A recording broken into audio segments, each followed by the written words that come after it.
यदि आपका दिन मंगलमय हो। आज हम आपके लिए लेकर आए हैं शुक्रवार संतोषी माता व्रत कथा। तो चलिए जानते हैं कथा के बारे में। शुक्रवार के दिन माँ संतोषी का व्रत पूजन किया जाता है। इस पूजा के दौरान माता की आरती पूजन तथा अंत में माता की कथा सुननी जाती है। शुक्रवार के दिन जाने वाली संतोषी माता व्रत कथा। एक बुढ़िया थी, उसके 7 बेटे थे। 6 कमाने वाले थे जबकि एक निकम्मा था। बुढ़िया 6 बेटों की रसोई बनाती, भोजन कराती और उनसे जो कुछ छूटन बचती वह 7वें को दे देती थी। एक दिन वह पत्नी से बोला, देखो मेरी माँ को मुझ पर कितना प्रेम है। वह बोली, क्यों नहीं, सबका झूठा जो तुमको खिलाती है। वह बोला, ऐसा नहीं हो सकता, मैं जब तक आंखों से न देख लूँ मान नहीं सकता। बहू हंसकर बोली, देख लोगे तब तो मानोगे। कुछ दिन बाद त्योहार आया। व्रत में घर में 7 प्रकार के भोजन और चूरमे के लड्डू बने। वह जांचने को सिर दुखने का बहाना कर पतला वस्त्र सिर पर ओढ़े रसोई घर में सो गया। वह कपड़े में से सब देखता रहा। 6 भाई भोजन करने आए। उसने देखा माँ ने उनके लिए सुंदर सुंदर आसन बिछाए, नाना प्रकार की रसोई परोसी और आग्रह करके उन्हें जिमाया। वह देखता रहा। 6 भाई भोजन करके उठे तब माँ ने उनकी छोटी थालियों में से लड्डुओं के टुकड़े उठाकर एक लड्डू बनाया। झूठन साफ कर बुढ़िया माँ ने उससे पुकारा, बेटा 6 भाई भोजन कर गए, अब तू ही बाकी है, उठ, तू कब खाएगा। वह कहने लगा, माँ मुझे भोजन नहीं करना, मैं अब परदेश जा रहा हूँ। माँ ने कहा, कल जाता हो तो आज ही चला जा। वह बोला, हाँ आज ही जा रहा हूँ। यह कहकर वह घर से निकल गया। चलते समय पत्नी की याद आई। वह गौशाला में उपले थाप रही थी। वहाँ जाकर बोला, हम जावे परदेश, आवेंगे कुछ काल, तुम रहियो संतोष से धर्म अपनो पाल। जाओ पिया आनंद से, हमारो सोच हटाए, राम भरोसे हम रहे, ईश्वर तुम्हें सहाय। 2 निशानी आपन देख धरू मैं धीर, सुधी मति हमारी बिसरियो, रखियो मन गंभीर।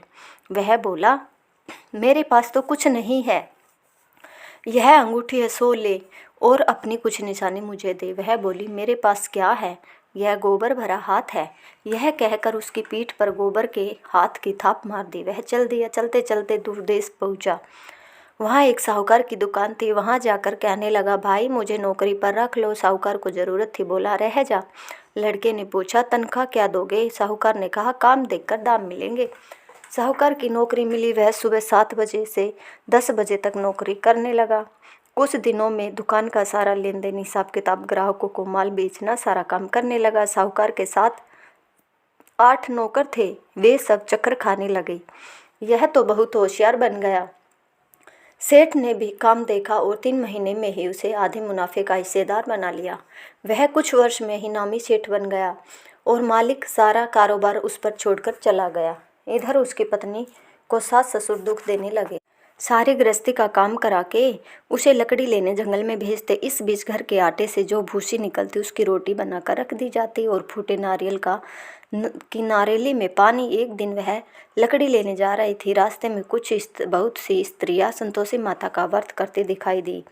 वह वहां खड़ी होकर कथा सुनने लगी और पूछा, बहनों तुम किस देवता का व्रत करती हो और उसके करने से क्या फल मिलता है। यदि तुम इस व्रत का विधान मुझे समझाकर कहोगे तो मैं तुम्हारा बड़ा एहसान मानूंगी। तब उनमें से एक स्त्री बोली, सुनो, यह संतोषी माता का व्रत है। इसके करने से निर्धनता दरिद्रता का नाश होता है और जो कुछ मन में कामना हो सब संतोषी माता की कृपा से पूरी होती है। तब उसने उससे व्रत की विधि पूछी।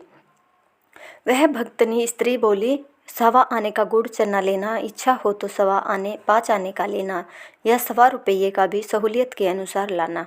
बिना परेशानी और श्रद्धा व प्रेम से जितना भी बन पड़े सवाया लेना। प्रत्येक शुक्रवार को निराहार रहकर कथा सुनना।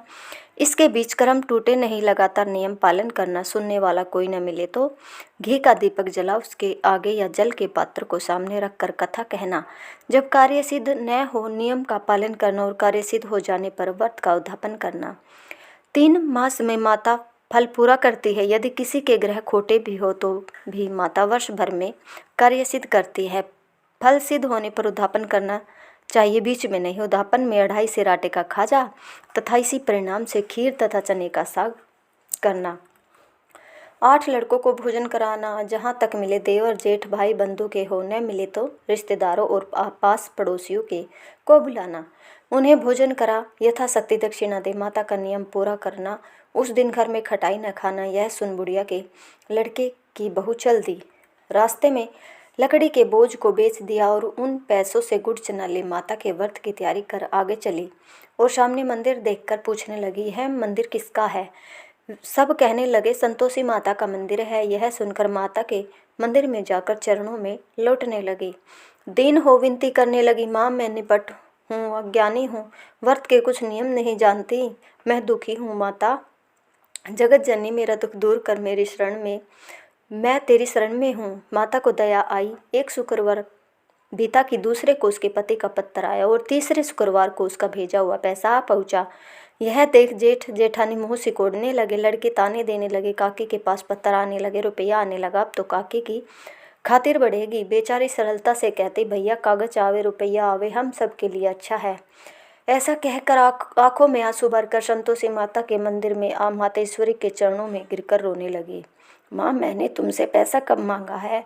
मुझे पैसे से क्या काम है? मुझे तो अपने सुहाग से काम है, मैं तो अपने स्वामी के दर्शन मांगती हूँ। तब माता ने प्रसन्न होकर कहा, जा बेटी तेरा स्वामी आएगा। यह सुनकर खुशी से बावली होकर घर में जा काम करने लगी। अब संतोषी माँ विचार करने लगी, इस भोली पुत्री को मैंने कह तो दिया कि तेरा पति आएगा, लेकिन कैसे? वह तो इसे सौपन में भी कभी याद नहीं करता है। उसे याद दिलाने को मुझे ही जाना पड़ेगा। इस तरह माता जी उस बुढ़िया के बेटे के पास जा सौपन में प्रकट हो कहने लगी, साहूकार के बेटे सो रहा है या जाग रहा है? वह कहने लगा, माता सोता भी नहीं हूँ, जागता भी नहीं हूँ, क्या कहो, क्या आज्ञा है? माँ कहने लगी, तेरे घर बार कुछ है कि नहीं? वह बोला, मेरे पास सब कुछ है, माँ बाप है, बहू है, या क्या कमी है? माँ बोली, भोले पुत्र तेरी बहू गो संकट कष्ट उठा रही है, तेरे माँ बाप उसे परेशानी दे रहे हैं, वह तेरे लिए तरस रही है, तू उसकी सुध ले। वह बोला, हाँ माता जी यह तो मालूम है, परंतु जाऊँ तो कैसे? परदेश की बात है, लेन देन का कोई हिसाब नहीं है, कोई जाने का रास्ता नहीं नजर आता, कैसे चला जाऊँ? माँ कहने लगी, मेरी बात मान, सवेरे नहा धोकर संतोषी माता का नाम ले, घी का दीपक जला, दंडवत कर दुकान पर जा बैठ, देखते देखते तेरा सारा लेन देन चुक जाएगा, जमा माल बिक जाएगा, सांझ होते होते धन का भारी ढेर लग जाएगा। अब बूढ़े की बात मानकर वह नहा धोकर संतोषी माता को दंडवत, घी का दीपक जला, दुकान पर जा बैठा। थोड़ी देर में देने वाले रुपया लाने लगे, लेने वाले हिसाब लेने लगे, कोठे में भरे सामान के खरीदार नगद दाम में ले दे सौदा करने लगे। शाम तक धन का भारी ढेर लग गया। मन में माता का नाम ले, चमत्कार देख प्रसन्न होकर ले जाने के वास्ते गहना कपड़ा सामान खरीदने लगा। यह काम से निपट तुरंत घर को रवाना हुआ। उधर उसकी पत्नी जंगल में लकड़ी लेने जाती, लौटते वक्त माता जी के मंदिर में विश्राम करती। वह तो उसके प्रतिदिन रुकने का जो स्थान ठहरा। धूल उठती देख वह माता से पूछती है, हे माता यह धूल कैसी उड़ रही है? माता कहती है, हे पुत्री तेरा पति आ रहा है, तू ऐसा कर लकड़ियों के 3 बोझ बना ले, एक नदी किनारे रख और दूसरा मेरे मंदिर व तीसरा अपने सिर पर। तेरे पति को लकड़ियों का गट्ठा देख मोह पैदा होगा, वह यहाँ रुकेगा, नाश्ता पानी खाकर माँ से मिलने जाएगा। तब तू लकड़ियों का बोझ उठाकर जाना और चौक में गट्ठर डालकर जोर से आवाज़ लगाना, लो सासू जी लकड़ियों का गट्ठा, लो भूसी की रोटी दो, नारियल के खोपड़े में पानी दो, आज मेहमान कौन आया है? माता जी बहुत अच्छा कहकर वह प्रसन्न मन से लकड़ियों के 3 गट्ठर बनाई, एक नदी किनारे पर और एक माता जी के मंदिर में रखा। इतने में मुसाफिर आ पहुँचा। सूखी लकड़ी देख उसकी इच्छा उत्पन्न हुई कि हम यहीं पर विश्राम करें और भोजन बनाकर खा पीकर गाँव जाए। इसी तरह रुक कर भोजन बना, विश्राम करके गाँव गया। सबसे प्रेम से मिला। उसी समय सिर पर लकड़ी का गट्ठर लिए वह उतावली सी आती है, लकड़ियों का भारी बोझ आंगन में डालकर जोर से 3 आवाज देती है, लो सासू जी लकड़ियों का गट्ठा, लो भूसी की रोटी दो, आज मेहमान कौन आया है? यह सुनकर उसकी सास बाहर आकर अपने दिए हुए कष्टों को भुलाने हेतु कहती है, बहू ऐसा क्यों कहती है? तेरा मालिक ही तो आया है, आ बैठ, मीठा भात खा, भोजन कर, कपड़े गहने पहन। उसकी आवाज़ सुन उसका पति बाहर आता है, अंगूठी देख व्याकुल हो जाता। माँ से पूछता, माँ यह कौन है? माँ बोली, बेटा यह तेरी बहू है, जब से तू गया है तब से सारे गांव में भटकती फिरती है, घर का कामकाज कुछ करती नहीं, 4 पहर आकर खा जाती है। वह बोला, ठीक है माँ, मैंने इसे भी देखा और तुम्हें भी। अब दूसरे घर की ताली दो, उसमें रहूँगा। माँ बोली ठीक है, तेरी जैसी मर्जी। तब वह दूसरे मकान की तीसरी मंजिल का कमरा खोल सारा सामान जमाया। एक दिन में राजा के महल जैसा ठाट बाट बन गया। अब क्या था, बहू सुख भोगने लगी। इतने में शुक्रवार आया। शुक्रवार व्रत के उद्यापन में हुई भूल किया खटाई का इस्तेमाल।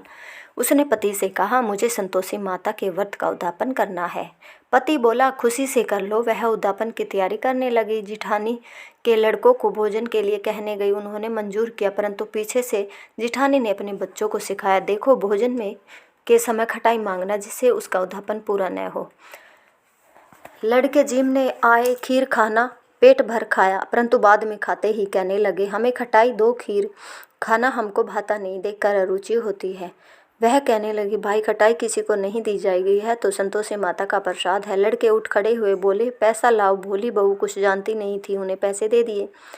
लड़के उसी समय हट करके इमली खटाई ले खाने लगे। यह देखकर बहू पर माता जी ने कोप किया। राजा के दूत उसके पति को पकड़ कर ले गए।